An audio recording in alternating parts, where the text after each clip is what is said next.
Hello students, मैं दीपक नैन मां शारदे पावटा के ऑनलाइन प्लेटफॉर्म पर आपका हार्दिक स्वागत करता हूं। और जैसा कि आप जानते हैं, हम आपके लिए जो 12th class NCERT biology based जो एमसीक्यू सीरीज लेके आए हुए हैं, उसी में आज हम जो चैप्टर 10 है ओल्ड सिलेबस के बेस पे और न्यू सिलेबस के बेस पे देखें तो ये चैप्टर 8 रहेगा आपका, माइक्रोब्स इन ह्यूमन वेलफेयर या फिर micro organism in human welfare. और जैसा कि आपको पता है, इससे पहले हम ऑलरेडी 2 क्लास हैं वो डिस्कस कर चुके हैं। और फर्स्ट पार्ट में हमने फर्स्ट 15 क्वेश्चन किए थे, सेकंड पार्ट के अंदर हमने 30 क्वेश्चन तक हम कंप्लीट कर चुके हैं। तो इससे पहले आप पहले वो 2 पार्ट्स हैं वहाँ भी अच्छे से उनको समझें और उसके बाद ही आप इन पार्ट्स को अच्छे से समझ सकते हो। और यदि आपने वहाँ पे थोड़ा ध्यान दिया है तो आज का जो सेशन है वो आपके लिए जस्ट एक प्रैक्टिस सेशन रहेगा। आप फटाफट है उसके आंसर हैं वो इजीली कर सकते हैं जो भी हम क्वेश्चन यहाँ पे डिस्कस करेंगे। तो सबसे पहला क्वेश्चन आज के लिए है question number 31। Bio control agent क्या होते हैं? बायो कंट्रोल एजेंट्स ये कुछ ऐसे ऑर्गेनिजम्स होते हैं, organisms which eat other pathogens. कुछ पैथोजन्स वगैरह को क्या करते हैं, खा जाते हैं ये या उनको ख़त्म कर देते हैं, तो उनको बोलते हैं बायो कंट्रोल एजेंट्स। तो to be part of an integrated pest management. Integrated pest management का मतलब होता है काफ़ी सारी चीज़ों को मिला के, और ये मेनली ऑर्गेनिक फार्मिंग से रिलेटेड कॉन्सेप्ट होता है। ऑर्गेनिक फार्मिंग तो काफ़ी सारी चीज़ों को, अलग अलग टाइप के जो ऑर्गेनिजम्स हैं ना, उनकी यदि हमको अच्छे से स्टडी है, उनको हमने अच्छे से समझा है कि कौन किस ऑर्गेनिज्म को खाता है, और उनको हम अपनी फसलों को या फिर ऑर्गेनिक फार्मिंग में किस तरीके से अच्छे ढंग से इस्तेमाल करके, हमारे कम से कम फर्टिलाइजर्स यूज करके हम या फिर पेस्टिसाइड वगैरह यूज करके हम क्या कर सकते हैं, अच्छी और क्वालिटी क्रॉप्स है वो प्रोड्यूस कर सकते हैं। तो उसको हम बोलते हैं इंटीग्रेटेड पेस्ट मैनेजमेंट। कीटों की जानकारी यूज करके और उनको किस तरीके से ख़त्म करना है हमारी फसल से, और ऑर्गेनिक फार्मिंग में ये कॉन्सेप्ट है वो यूज किया जाता है। तो उसमें हमारे पास एक बायो कंट्रोल एजेंट है, वो कैसा होना चाहिए ये आपसे पूछा है, करेक्टरिस्टिक्स पूछी है बायो कंट्रोल एजेंट की। तो यहाँ पे स्पीसीज स्पेसिफिक तो होता ही है वो, और सिम्बायोटिक। सिम्बायोटिक का मतलब एक ऐसा ऑर्गेनिज्म जो कि कीड़ों के डिपेंडेंट हो, और यदि कीड़े खत्म हो गए तो जाहिर सी बात है वो भी खत्म हो जाएंगे ऐसे तो ऐसा सिम्बायोटिक एसोसिएशन हमको नहीं चाहिए उनके साथ में। और फ्री लिविंग, यदि उनको फ्री लिविंग रहना पड़ जाए तो उनको क्या ज़रूरत है फिर कीड़ों को मारने के लिए, तो वो इजिली सर्वाइव कर सकते हैं, तो हमारे कीड़ों को भी खत्म नहीं करेंगे, फसल को नुकसान पहुंचाने वाले जो पैथोजन है उनको नहीं किल करेंगे। ब्रॉड स्पेक्ट्रम, हालांकि यहीं पे हमारा जो करेक्टरिस्टिक्स है वो नहीं होगी। नैरो स्पेक्ट्रम एंड ये सिम्बायोटिक तो होना ही नहीं चाहिए। यहाँ पे आपको पता होना चाहिए किस तरीके से ऑप्शंस को एलिमिनेट किया जाता है। कोई एक ऐसा वर्ड मिलेगा आपको जो कि एलिमिनेशन के लिए काफ़ी है। डी देख लेते हैं, स्पीसीज स्पेसिफिक होना चाहिए। इसका मतलब क्या है कि किसी प्रकार के कीट को हमने मारना है प्लांट के अंदर, तो जो हम बायो कंट्रोल एजेंट यूज कर रहे हैं वो केवल उसी को ही इफेक्ट करना चाहिए, दूसरे ऑर्गेनिज्म को उसको किल नहीं करना है। मान लो हमारे अर्थवॉर्म है वो तो बेनिफिशियल होते हैं, उनको किल करने वाला नहीं होना चाहिए ये।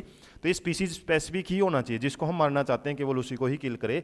और inactive on the non target organism, और जिन ऑर्गेनिज्म को हमने नहीं मारना उनको लिए वो इनएक्टिव रहना चाहिए, मतलब उसको किल नहीं करना चाहिए उसको। तो डी ऑप्शन है वो हमारा करेक्ट रहेगा बायो कंट्रोल एजेंट्स के करेक्टरिस्टिक्स के बेस पे। नेक्स्ट है, which of the following bacteria converts milk into curd. Easy सा क्वेश्चन है, प्रीवियस पार्ट में भी डिस्कस कर चुके हैं।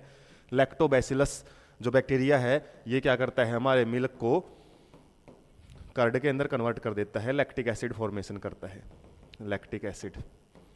ठीक है, इसके अलावा तो और अलग अलग जगह पे आते हैं, प्रोपिनियोबैक्टीरियम वगैरह, ये नाम है जरूर अपनी बुक के अंदर सारे, लेकिन सबके अलग अलग फंक्शन हैं।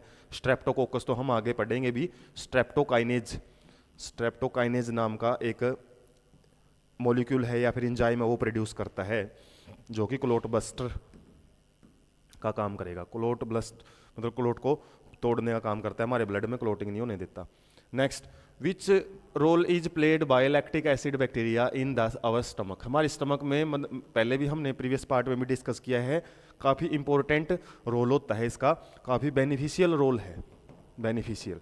तो हालांकि बेनिफिशियल से ऑप्शन हमारा यही रहेगा।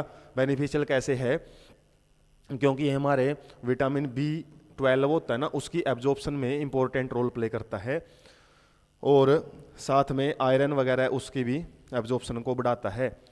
तो हमारे यदि स्टमक की बात करें वहाँ पे बेनिफिशियल रोल है, लेकिन यदि मसल्स के अंदर लैक्टिक एसिड बन जाता है तो वहाँ पे इसका, यदि वही क्वेश्चन आ जाता है आपका मसल्स आ जाता है स्टमक की जगह, तो वहाँ पे हार्मफुल रोल होता है इसका, क्योंकि वहाँ पे मसल फटीग करता है। तो जुड़े हुए कॉन्सेप्ट एक दूसरे के साथ आपको एक जगह ही कवर करने आने चाहिए। Next, the bacterium that commonly lives in animal and human intestine, ज़्यादातर ह्यूमन और एनिमल्स इंटेस्टाइन में पाया जाता है और ज़्यादा नुकसान नहीं पहुंचाता। हमारे लार्ज इंटेस्टाइन में एक बैक्टीरिया पाया जाता है जो हमारे बॉडी को नुकसान नहीं पहुंचाता, उसको फूड वगैरह वो मिल जाता है, जो भी अनडाइजेस्टेड फूड है ना हमारे काम का नहीं है उसके ऊपर ये सर्वाइव करते हैं, और ये होता है हमारा ई कोलाई नाम का बैक्टीरिया। ये आपका डायरेक्ट क्वेश्चन है, ई कोलाई है ये, कोई नुकसान नहीं पहुंचाएगा हमारी बॉडी में, और सिंपली बाकी तो ये आपके पता ही है, एंथ्रेक्स डिजीज है, ये कोलेरा डिजीज है, और इसी तरीके से ये भी कोई ना कोई हार्मफुल इफेक्ट आपका शो करता हो मिलेगा, या फिर ऑर्गेनिज्म नहीं होगा। तो ई कोलाई को जरूर याद रख लेना, ये हमारी इंटेस्टाइन में पाया जाता है और एक प्रकार का क्या है, न्यूट्रल हम बोल सकते हैं, ना तो ये फायदा देता ना कोई नुकसान देता है हमारे इंटेस्टाइन में। उसके बाद in cheese microorganisms are required, microorganisms को चीज प्रोडक्शन, पनीर की प्रोडक्शन में हम किस लिए यूज करते हैं। तो यहाँ पे ओनली के जब भी आपको कॉन्सेप्ट आ जाते हैं ना, तो रेयरली ही आपके आंसर ठीक होते हैं, मैक्सिमम केसेस में ये आंसर आपके ओनली वाले गलती माने जाते हैं।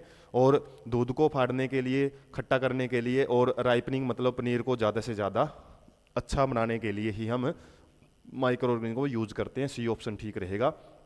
स्पॉइलेज वगैरह से रेजिस्टिविटी क्रिएट नहीं करता है माइक्रो ऑर्गेनिज्म, तो सिंपली हमारा सोरिंग एंड राइपनिंग के लिए यूज करते हैं हम। सैरकोमाइसिस सर्विसेज, ये एक यीस्ट होता है, और इसका तो हम काफ़ी यूज पढ़ भी चुके हैं, और किस किस में यूज करते हैं इसको, बेकिंग में यूज करते हैं और अल्कोहल प्रोडक्शन में भी यूज करते हैं।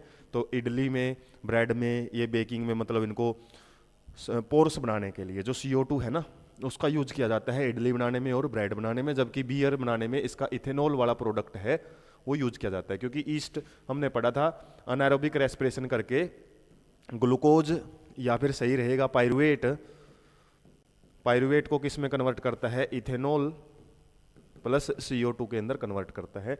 तो CO2 का यूज हम बेकिंग में यूज करते हैं, और इथेनॉल का यूज हम कहाँ करते हैं, इंडस्ट्रियल प्रोडक्शन में, industrial production of alcoholic drinks. और जबकि ये क्या है, ये डोमेस्टिक यूज है, डोमेस्टिक यूज है। तो आपको ये पता होना चाहिए कौन सा कॉन्सेप्ट हमने कहाँ यूज किया है, ये एक से नाम पढ़ के आपको कंफ्यूज नहीं होना है। तो यहाँ पे आपके आंसर ऑल आएंगे यहाँ पे। उसके बाद next, which bacterium helps in production of Swiss cheese, Swiss cheese को बनाने के लिए कौन सा बैक्टीरियम है, और ये आपका डायरेक्ट क्वेश्चन है, प्रोपिनो बैक्टीरियम सैरमी या सैरमेनी। तो ये बैक्टीरिया आपका यूज किया जाएगा, जबकि पोलिस्पर्मम है तो साइक्लोस्पोरिन, साइक्लोस्पोरिन ए के लिए प्रोडक्शन का काम करता है। सर्विसेज हमने पढ़ लिया, ईस्ट के लिए यूज करते हैं, जबकि और ये एस्पार्गिलस सिट्रिक एसिड प्रोडक्शन के लिए यूज किया जाता है। तो यही नाम आपके है ना, गिने चुने 10 12 15 नाम होंगे जो बार बार आएंगे, बस आपको ये नाम जरूर साइंटिफिक से बहुत ज़्यादा क्वेश्चन बनेंगे इस चैप्टर से, तो याद रख लेना है। इसी तरीके से हमने एक रोक फोर्ट चीज़ भी पढ़ा था, तो वो एक प्रकार का पेनिसिलियम रोकफोर्टी से ही तैयार किया जाता है। तो ये नाम जरूर आपको याद रखने पड़ेंगे, इनका कोई ऑप्शन है नहीं अपने पास। Which of the following is used in manufacture of alcohol, तो ये तो बार बार आ रहा है, किसके लिए, ईस्ट, ईस्ट आएगा इसका। ईस्ट में जो हमने अभी नाम पढ़ा था वो बैक्टीरिया यूज नहीं करते हैं, ना स्लाइमाउड, ये भी स्लाइमाउड वैसे फंजाई होता है, और फंजाई में भी ईस्ट यूज करते हैं। ब्रेड माउल्ड और स्लाइम माउल्ड दोनों अलग अलग कैटेगरी है, फंजाई की ही है वैसे तो।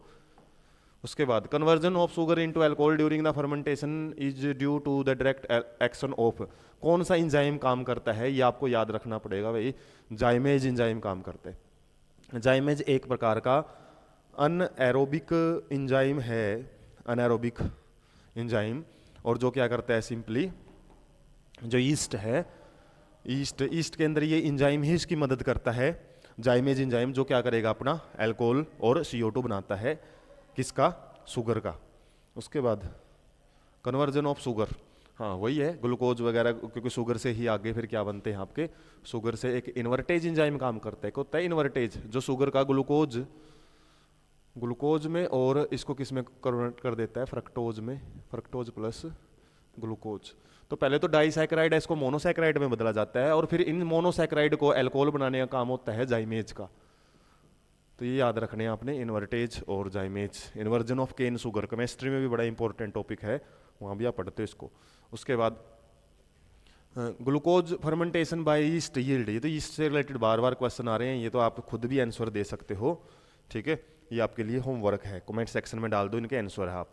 उसके बाद ये आपके लिए एक और चैनल आपको बताया, जो फर्स्ट टाइम इसको वीडियो को देख रहे हैं उनके लिए, हालांकि आपको जो रेगुलर बच्चे हैं उनको तो पता ही है, तो इस चैनल पे भी आप कंटिन्यू रह सकते हैं। इस पे भी आपको बायोलॉजी का बड़ा ही इंपॉर्टेंट कॉन्सेप्ट हैं, टॉपिक वाइज सेशंस हैं वो मिलेंगे, और एक बिल्कुल सीक्वेंशियल वे में मिलेंगे 40+ प्लेलिस्ट में। और साथ में जो भी यहाँ पे आपको कॉन्सेप्ट डिस्कस किए जाते हैं उनके अट्रैक्टिव PDF नोट्स आपको बिल्कुल फ्री ऑफ कॉस्ट है वो प्रोवाइड किए जाएंगे। और साथ में हमारे यहाँ पे अलग अलग सोशल मीडिया प्लेटफॉर्म है जहाँ पे आप हमसे कॉन्टैक्ट कर सकते हो। कोई भी अपने इंटरेस्ट का टॉपिक आपको इस वीडियो के कमेंट सेक्शन में या फिर इस चैनल पे भी आप या इन प्लेटफॉर्म पे डाल के आप अपने उस सेशन की वीडियो है वो भी आप बनवा सकते हो बिल्कुल फ्री ऑफ कॉस्ट। और चैनल का नाम आप जरूर यहाँ पे इस रिसर्च जरूर करके देखिए क्या क्या कंटेंट है आपको वहाँ पे प्रोवाइड किया जाएगा। इसके अलावा मेरे से रिलेटेड जो भी आपको जानना है वो आप इससे पढ़ सकते हो कि क्या क्या अचीवमेंट्स है और क्या कुछ किया है अभी तक मैंने। उसके बाद नेक्स्ट क्वेश्चन हम देख लेते हैं, स्ट्रेप्टोकाइनेज यूज्ड क्लोट बस्टर। तो स्ट्रेप्टोकाइनेज किससे बनाते हैं हम? एक बैक्टीरिया होता है स्ट्रेप्टोकोकस, हालांकि स्ट्रेप्टोकोकस का ही नाम आपसे पूछा हुआ है, स्ट्रेप्टोकोकस नाम का एक बैक्टीरिया है, उससे हम स्ट्रेप्टोकाइनेज नाम का एक मेडिसिनल इंपॉर्टेंट प्रोडक्ट है वो बनाते हैं जो कि क्लोट बस्टर का काम करता है। स्टेफाइलोकोकस तो एक प्रकार का हार्मफुल बैक्टीरिया होता है, हार्मफुल बैक्टीरिया, और इसी को स्टडी करके इसी पे रिसर्च करके पेनिसिलिन का इफेक्ट है ना वो स्टडी किया था हमारे अलेक्जेंडर फ्लेमिंग ने। और उन्होंने पेनिसिलियम नाम का जो एंटीबायोटिक्स है ना वो स्टेफाइलोकोकस इससे रिलेटेड हम क्वेश्चन कर चुके हैं ऑलरेडी, इसलिए बता रहा हूँ मैं। स्टेफाइलो और स्ट्रेप्टो इनमें नाम में कन्फ्यूज मत होना, ये पेनिसिलियम की डिस्कवरी के लिए यूज किया हुआ था। और जबकि लैक्टोबैसिलस हमने पढ़ा है LAB लैक्टिक एसिड बैक्टीरिया होता है। इसके अलावा सैरकोमाइसिस ये ईस्ट का ही साइंटिफिक नेम है, ईस्ट। तो हर एक नाम आपको पता होना चाहिए कहाँ से आया हुआ है, क्योंकि इतना लाइटली मत लेके चलो आप। जो भी आपको ऑप्शन मिलते हैं ना, चाहे वो गलत भी क्यों ना हो क्वेश्चन में, वो कहीं ना कहीं किसी क्वेश्चन का आंसर आगे सही करवाते हुए जरूर मिलते हैं। उसके बाद साइक्लोस्पोरिन A है, वो किसके लिए यूज किया जाता है? साइक्लोस्पोरिन A एक फंजाई से हम बनाते हैं और इसका पॉलीस्पोरम कुछ ऐसा नाम था, हमने प्रीवियस पार्ट में भी डिस्कस किया था, वहाँ से इसको बनाया जाता है। और किसके लिए यूज करते हैं? इम्यूनो सप्रेसेंट के लिए इसको यूज किया जाता है। इम्यूनो सप्रेसेंट मतलब हमारे बॉडी में जब ऑर्गन ट्रांसप्लांटेशन किया जाता है ना, उस केस में हम इस एंजाइम को या फिर इस सब्सटेंस को यूज करते हैं ताकि हमारा इम्यून सिस्टम है उस ऑर्गन को जो हमने बाहर से लिया है उसको नुकसान ना पहुंचाए, उसको खराब ना करें। उसके बाद statin is a bioactive molecules inhibits. तो ये 3 बायोएक्टिव मॉलिक्यूल्स की बात हम करते आ रहे हैं, बार बार क्वेश्चन भी इसलिए आपसे करवाए जा रहे हैं। एक तो स्ट्रेप्टोकाइनेज A, एक स्टेटिन, और एक आपका रहेगा साइक्लोस्पोरिन A, साइक्लोस्पोरिन A। और ये मैंने प्रीवियस पार्ट में भी अच्छे से डिस्कस किया है और इसको आपने लाइटली नहीं लेना है। इससे रिलेटेड आपको बोर्ड एग्जाम में और नीट में पक्का एक क्वेश्चन मिलता ही है। तो inhibits the enzyme responsible for the synthesis job. और इसके बारे में हम क्या पढ़ते हैं? ये क्लोट एक प्रकार का जो साइक्लोस्पोरिन क्या है? स्टेटिन है। तो स्टेटिन क्या करता है? ये कोलेस्ट्रॉल लेवल है बॉडी के अंदर, उसको कम करता है। तो कोलेस्ट्रॉल को बनाने वाला जो एंजाइम है ना, उसको क्या करता है? इनहिबिट करता है, ताकि हमारी बॉडी में कोलेस्ट्रॉल ना बने। और एक प्रकार से इसको कोलेस्ट्रॉल लोअरिंग एजेंट भी बोलते हैं, कोलेस्ट्रॉल लोअरिंग एजेंट। जबकि साइक्लोस्पोरिन क्या था हमारा? साइक्लोस्पोरिन ये मिलते जुलते हैं स्ट्रेप्टोकाइनेज में और स्टेटिन में, कंफ्यूज हो सकते हो। तो स्टेटिन से रिलेटेड आपको कोलेस्ट्रॉल का कॉन्सेप्ट याद रखना है। स्ट्रेप्टोकाइनेज से ये क्लोट बस्टर होता है, क्लोट को मतलब हमारी बॉडी के अंदर ब्लड को क्लोट होने से रोकता है। और साइक्लोस्पोरिन ए इम्यूनोसप्रेसेंट का काम करता है, इम्यूनोसप्रेसेंट्स। तो ये तीनों आपने करते क्या हैं और किस किस से बनाए जाते हैं, ये बड़े इंपॉर्टेंट क्वेश्चन रहेंगे। नेक्स्ट हम पढ़ लेते हैं सेकंड लास्ट क्वेश्चन सेशन का, Monascus purpureus is a yeast and commercially used in the production of, ये सेम क्वेश्चन हम प्रीवियस पार्ट में डिस्कस कर चुके हैं, वहां से आप इसका भी आंसर कमेंट सेक्शन में छोड़ सकते हो, क्योंकि ये नए क्वेश्चन और ज़्यादा इसमें से बन नहीं रहे हैं, बार बार वही क्वेश्चन है रिपीट होने लग जाते हैं, और ये क्वेश्चन बिल्कुल हम एज इट इज कर चुके हैं, तो ये आपके लिए होमवर्क है। लास्ट क्वेश्चन है आज के सेशन का, large vessels for growing microbes on industrial scale, बड़े बड़े बर्तनों में जब माइक्रोब्स को ग्रो करवाया जाता है तो उनको हम क्या बोलते हैं, डायरेक्ट क्वेश्चन है, उनके लिए हम फर्मेंटर्स यूज करते हैं। इसके अलावा बायोटेक्नोलॉजी में जब फॉरेन जीन प्रोडक्ट को तैयार किया जाता है वहाँ पे बायो रिएक्टर्स होते हैं, बायो रिएक्टर्स, जब हम फॉरेन जीन प्रोडक्ट तैयार करते हैं बड़े बड़े वेसल्स में, और यहाँ पे जब माइक्रो ऑर्गेनिजम्स को ग्रो करवाया जाता है उनको फर्मेंटर्स बोला जाता है। ये डायरेक्ट क्वेश्चन है इस चैप्टर से और इस यूनिट से। तो यहाँ पे हम देख सकते हैं हमने कंप्लीट जो यूनिट है 8 नंबर यूनिट वो यहाँ पे डिस्कस कर ली है, और इस यूनिट में सबसे आपने आइडिया लगा ही लिया होगा, ज़्यादा से ज़्यादा ऑप्शन टाइप हैं, 1 मार्क क्वेश्चन हैं, इन्हीं में से बनते हैं, और डायरेक्ट क्वेश्चन ज़्यादा से ज़्यादा आपके यहाँ से बने हुए मिलेंगे, डायरेक्ट क्वेश्चन। और इसके बाद की जो हमारी यूनिट है, यूनिट नंबर 9 बायोटेक्नोलॉजी, वो डिस्कस करेंगे। उसमें 2 ही चैप्टर हैं और उसमें कुछ कॉन्सेप्चुअल चीज़ें ज़रूर मिलेगी आपको, कुछ डायरेक्ट नाम वहाँ भी मिल सकते हैं, लेकिन कॉन्सेप्ट अच्छा खासा मिलेगा वहाँ पे। कॉन्सेप्ट आपको पता होगा तो आप इजीली आंसर कर सकते हो। तो ऐसे ही इंटरेस्टिंग सेशंस के लिए आप चैनल के साथ जुड़े रहें, और साथ में जो biology by Deepak Nain channel है उसको भी आप सब्सक्राइब करें और उसके साथ भी कंटिन्यू में बने रहें, क्योंकि यहाँ पे हम केवल MCQ सीरीज डिस्कस करेंगे, वहाँ पे आपको अच्छे खासे जो और कंटेंट है वो भी शेयर किया जाएगा आपके साथ। तो वीडियो को ज़्यादा से ज़्यादा दोस्तों के पास शेयर करें। Thank you so much.